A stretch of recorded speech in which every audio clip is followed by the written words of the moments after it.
Hello and welcome to the Success Showcase. I'm your host, Eric Lopkin with the Modern Observer Group. And with me, as always, is Chip Janiszewski from the Happiness and Success GPS. Chip, how are you doing this week? I am doing great. How you doing, Eric? I am fantastic. We are preparing for Thanksgiving. Yeah. And prior years, I'm not going to be having 20 people over this year like I usually do because we're usually the hot spot for our family, but it's just going to be myself, my wife, and our oldest son coming up from Jersey because our youngest son is a teacher and has to quarantine down in Stanford with his wife and almost 1-year-old baby, our granddaughter. So it's going to be strange, but we're going to make the best of this. It'll still be good. We always have to remind people that even in 2020, there are things to be grateful for. Focus on those. And as a quick note to our listeners, I'd like to remind you that if any of you are using Zoom, the free version to get together with families for Thanksgiving, Zoom is lifting the 40-minute limit. So you can use the free account to be with your family for as long as you want. That's wonderful. We will be doing that. Yeah. Yeah. This way you can be together even though you're physically distant. All right. So we've got a special guest this week. I'd like to introduce Jennifer Ganley, who is founder of the AFMS Foundation. Jennifer, welcome. Hi, thanks for having me. Thanks so much for being here. So to start off, why don't you tell our listeners a little bit about what the AFMS Foundation is? Absolutely, my pleasure. AFMS Foundation stands for Advocating for Families with Multiple Sclerosis. It is a 501c3 not-for-profit that was established in August of 2019. And our mission is to provide financial support and medical advocacy for patients and families with multiple sclerosis right in our greater Hartford area. Fantastic. For our listeners who aren't familiar with it, can you describe a little bit about what multiple sclerosis actually is? Absolutely, I can. Well, multiple sclerosis can affect each person in different ways, but the true definition of what it is it is a progressive disease, and it involves damage to the myelin sheaths of the nerves in your brain or in your spinal cord. And when this happens, symptoms can be numbness, patients can have impairment of speech, muscular issues, blurred vision, and severe fatigue. And the way that we best explain it to keep it simple is it's almost like if you have an exposed electrical cord and then you have an animal at home that maybe chews away at that electric cord, and then you notice like a short circuit and something isn't working the right way because that cord has been chewed through. So that's exactly what's happening in the brain and the spinal cord. Our nerves are covered with a myelin sheath or coating. And when a person has MS, their body is attacking that coating and almost eating away at it, which then makes for issues transmitting signals as effectively as it should from one part of the body to the other. And now, correct me if I'm wrong, but you have MS, correct? I do, yes. I was diagnosed in 2012 with relapsing, remitting multiple sclerosis.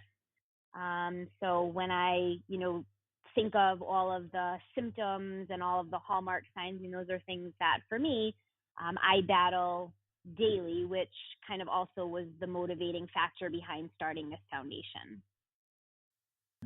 And can you take us through your state of mind when you got your diagnosis? At first, when I got my diagnosis, I was terrified, and I have a family member who's not blood related, who has had multiple sclerosis for decades.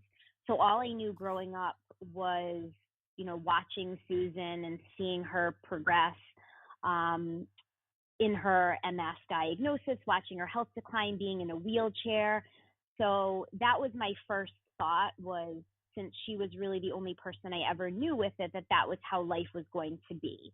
So as anyone with any diagnosis, you let yourself have your moments. And I think I was very quickly made to realize from my neurologist that, in 2012, a diagnosis like multiple sclerosis has come so far that the outcome doesn't have to be so grim for so many people with the right medications and lifestyle changes. But yeah, I was definitely terrified, and I would be lying if I didn't say that there are still some elements of that fear every day, because it's a chronic, unpredictable disease. So there are days that you wake up and you just don't know what you're going to get, and you don't know if it's MS related.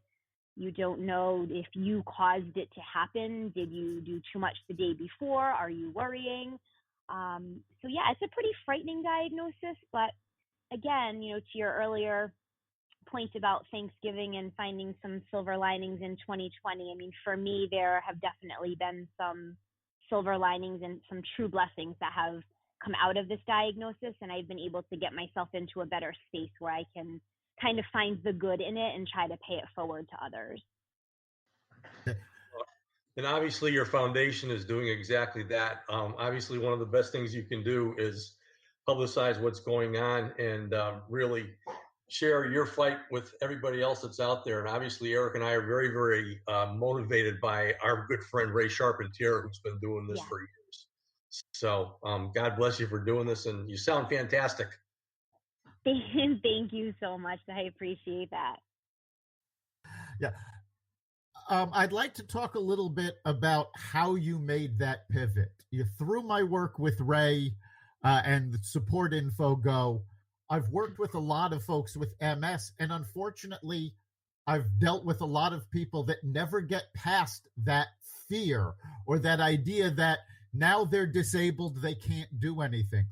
What was the pivot for you that made you realize, okay, you know what, I'm always going to have this little nervousness about the whole thing, but it's not going to control my life, and I'm going to move forward?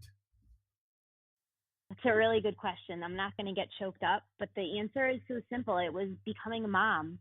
I think that, for those listeners that have children, they can relate. And for those that don't have children, they can still absolutely relate, because we all have something in our life that motivates us. So for me, my husband and I welcomed our daughter in December of 2013. So, just a year after my diagnosis. And that for me was really that turning point where I recognized a few things the minute I became a mom. I recognized that it wasn't really about me anymore. And that, with every breath that I take, I have to do everything that I do for my daughter. So she just very quickly got my head into a space where I wanted to make decisions that would keep me healthy. I wanted to make decisions that would keep me strong and fun. And I wanted to do everything for her and still continue to. And I want her to look at me one day and just realize that anything is possible, and that, the people that think they can't accomplish things, that they've created those own boundaries and limitations in their head, that, everything is possible. So I don't know if I would be the way that I am today had it not been for the amazing blessing of our daughter, but she's absolutely, a year after diagnosis, what helped me just put my best foot forward every day and fight really for her and for her future. Yeah, Eric, obviously we talk a lot about the law of attraction and positive mindset and so on. And it's just amazing that obviously it was no accident that this happened. And it's just so wonderful. And I think I just mentioned that I'm a new grandpa. My granddaughter's going to be 1 year old next month in December also.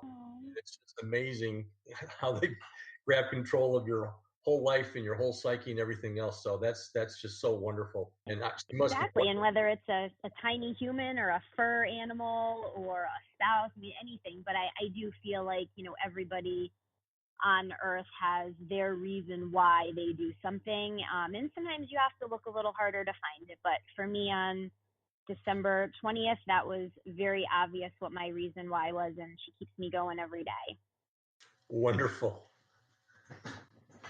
Yeah, I love that. And especially since you're talking about you're focusing on somebody else and you're not focusing on your disease, or as I prefer to say, medical condition. Disease makes it sound like it's communicable, and multiple sclerosis is not communicable.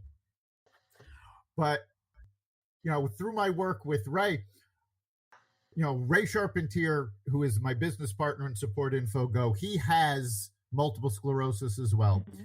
He has been off all medication, and he's actually been improving over the past several years. The doctors have looked at it, and they said they cannot determine why he's getting better, but they just keep telling him, whatever you're doing, keep doing it. But one of his doctors actually told him it's because he refuses to give up. He refuses to say, that's it, I have MS, I'm just going to, sit down and let it happen. He keeps himself busy with Support Info Go. He goes around doing presentations about MS. And it's that focus on others, not himself, that, really pushes him. And the doctor actually believes that has halted the progression of his MS. Awesome. So, it really is important that, folks with any medical condition realize just how much control they can have over it. Just by, focusing and taking care of themselves, and doing what needs to be done. So let's get back to your foundation. You said your mission is to financially support families with MS. How did you come up with this, and what is the foundation doing to move that mission forward?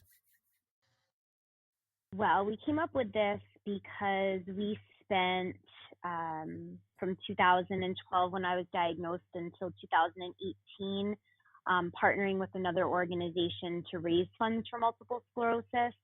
And we were just really blessed, Eric. We had a really strong community of donors. Our team raised a lot of money over the years. And I guess I just got to the point where I was so proud of how we came together for the MS community that selfishly, I kind of wanted to be the one that had a say where the money went, and to actually feel inspired that every dollar was going directly to benefit patients with MS. Obviously every organization that's out there has its own unique, approach to what they're doing. And having come out of an almost 20-year career in pharmaceutical sales and med devices, I guess I just in my heart felt like there's always going to be funding available to fund science and for research and for hopefully a cure and better medications.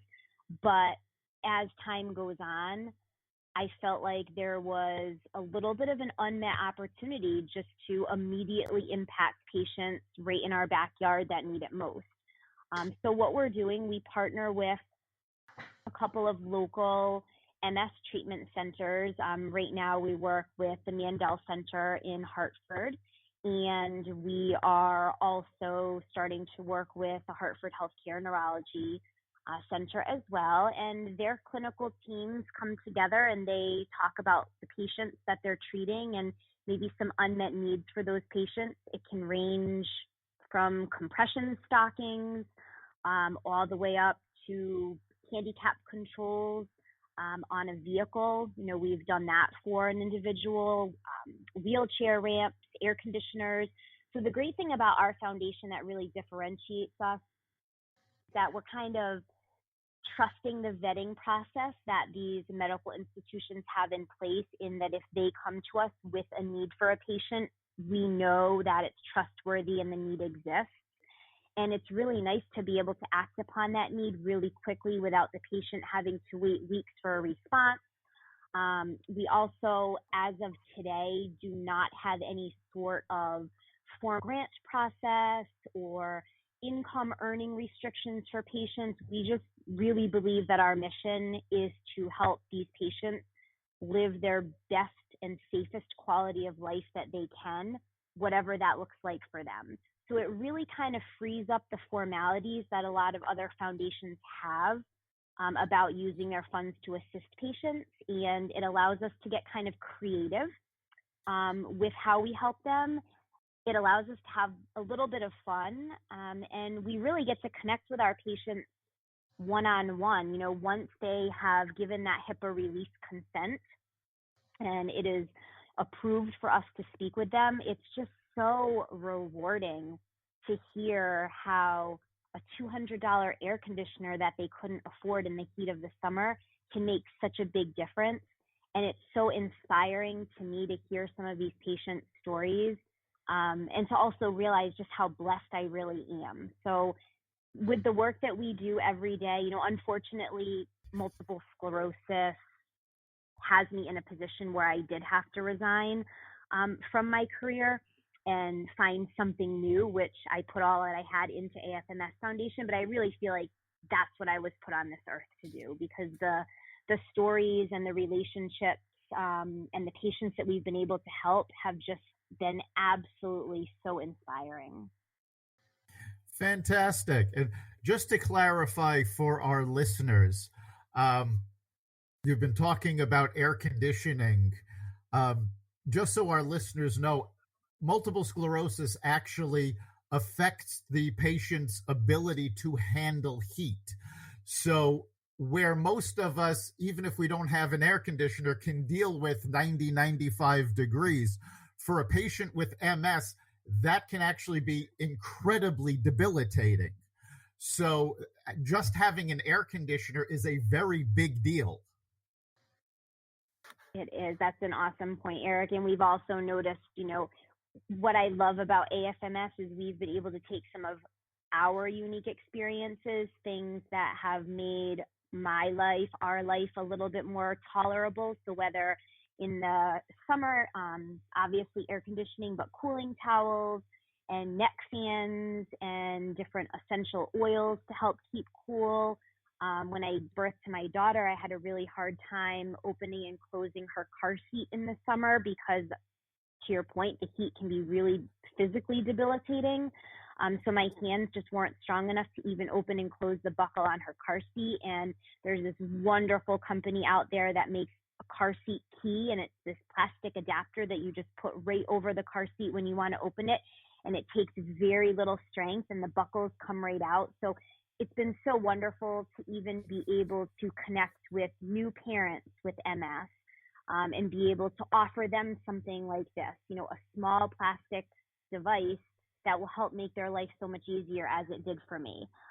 So just in conversations with people too, when we learn that they have MS and we think of ways that our family has been able to live a little bit better life, AFMS also loves to pay it forward and, you know, gift those patients things that we know will help them so much. Yeah, and when I went online and did a little bit of research, you know, I went to the Facebook page that explained everything that you're doing, and you're launching a website very soon, correct? And a lot of this information is going to be in there to help people out. We are launching our website on December 1st, which is Giving Tuesday, and we thought that that would be the perfect day to kind of launch everything all at once. We've had a really successful almost year and a half. We just needed to get the finishing touches on the webpage, so we're really excited. It looks awesome, and I think it will be a great resource for patients, and also, you know, just a great way to create awareness about the work that the board of directors and I are all doing.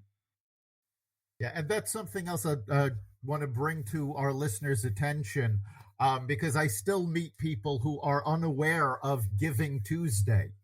And this was created a number of years ago as part of expanding that Thanksgiving weekend. So you have Thanksgiving Thursday, Black Friday, Small Business Saturday, Cyber Monday, which now Cyber Monday is sort of blending into Black Friday because Cyber Monday was originally became a thing because people would wait to shop online till they got back to the office where they had high-speed internet. Now high-speed internet is common in houses, so Cyber Monday is sort of merging with Black Friday. But a number of nonprofits and corporations decided, you know what, that's a lot of emphasis on spending. Let's do something about giving. And they created Giving Tuesday. And it has been around for a number of years. And I have seen through some of the nonprofits that I work with, Giving Tuesday can be their biggest single day gain of donations. And you can give directly to the nonprofits. You can go on Facebook and find them, their websites. So when you're gearing up for the holiday season, think about the nonprofits that you want to support and give something on Giving Tuesday. Help them out, especially this year. And I want to talk to Jennifer about this in just a moment, but 2020 has been a devastating year for a lot of nonprofits. Donations are down, so anything you can do for your favorite nonprofit, please do so.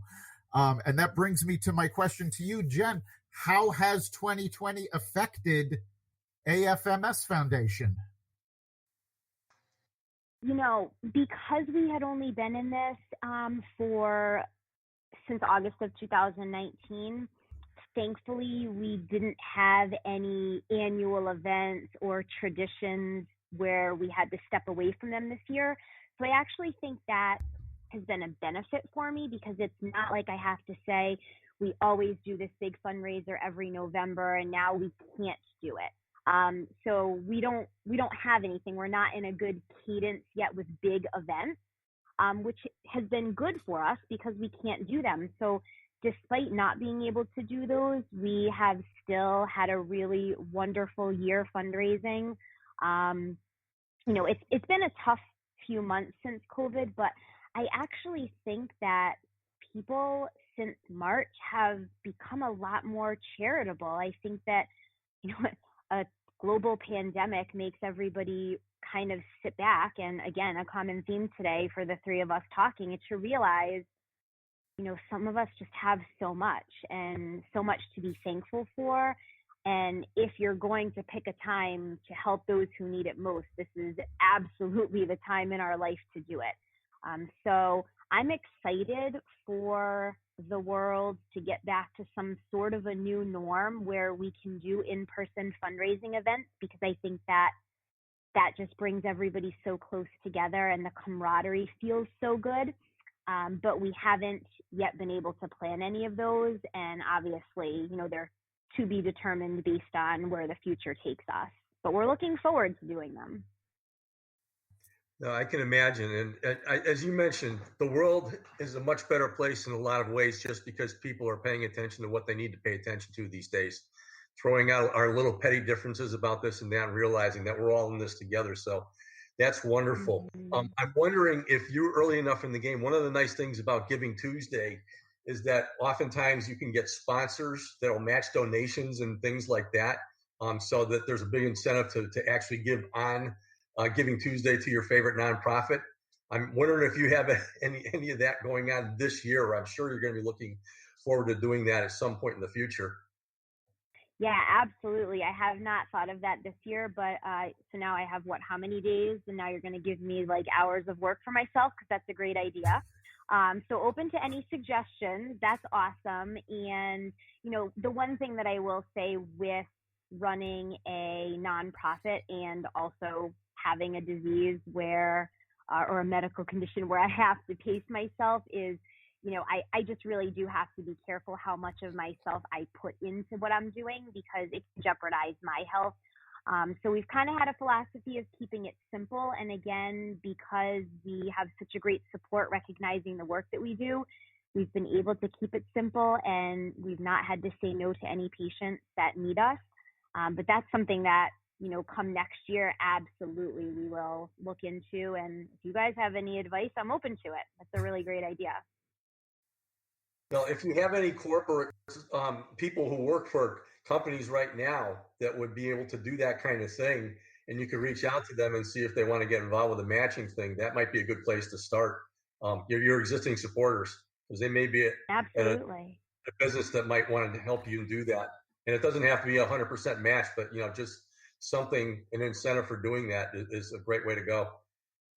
And especially this time of year too, I've noticed a lot of businesses that instead of doing holiday gifts for their employees, they're making donations to local nonprofits because they know that that's where their money is better spent. So maybe even wrapping something like that into Giving Tuesday kind of could be a 1-2 punch there. That would be awesome. Yeah, there's a lot you can do, and hopefully as the organization gets older, you'll be able to take advantage of all of this. One last question before we start wrapping up. Can you tell us a little bit, what have been the most common requests that people have made of the foundation? The most common request we've gotten is, believe it or not, for shower grab bars. So suction cup grab bars that will suck to the shower walls and stick to them, and they hold anywhere around 300-400 pounds of weight. I think that since we got up and running in August of 2019, we've probably purchased 30 or 40 of those for patients, just so that they can safely shower. Also ties into the heat, because if you're in the shower for too long and the water's too hot, every now and then you can kind of feel a wave of fatigue come over you. So that has been the number one most requested item to help keep patients safe as they independently go through their activities of daily living. Excellent. Yes. Multiple sclerosis affects the patient's balance, so that a shower can turn into something very difficult. And that's something that, I want our listeners to understand. It's not just about the condition itself. It's about adapting the patient's daily life to be able to deal with all of these little curveballs that they get thrown. So we're just about out of time. If somebody wants to get more information about the foundation, how can they do so? Yep. So they can go to www.afmsfoundation.org, which will be up on December 1st. Right now it's open for donations. And they can also follow us on Instagram and Facebook at AFMS Foundation. And all of my contact information can also be found on there as well. Excellent. So, Chip, what do you think the big takeaway for this week is? Well, first of all, it's just wonderful meeting you, Jennifer. You are very, very inspirational. And to me, the power of positive mindset, unconditional giving, gratitude for what you have. I mean, you speak the whole thing with your daughter and everything that you're doing and giving back. You're just going to attract that back. So God bless again. And best of luck with what you're doing. And whatever we can do to help you out, we're here for you. Thank you. I appreciate it. And I think the big takeaway for me is that you can adapt to just about anything life throws you. A lot of it is just your mindset. If you put your mind to moving forward, to dealing with what life has tossed you, you can make great things happen, like you made this foundation happen. So thank you so much for being here. Thanks for having me. It was a real treat. I appreciate you both. You've been listening to the Success Showcase. You can catch us every week at xvadio.com/podcasts. You can also find us on the Apple Podcasts app, Google Play, iHeartRadio, Spotify, Stitcher, and wherever you find podcasts. Remember, make this your best week ever and make next week even better. Have a happy Thanksgiving, and we'll see you next week.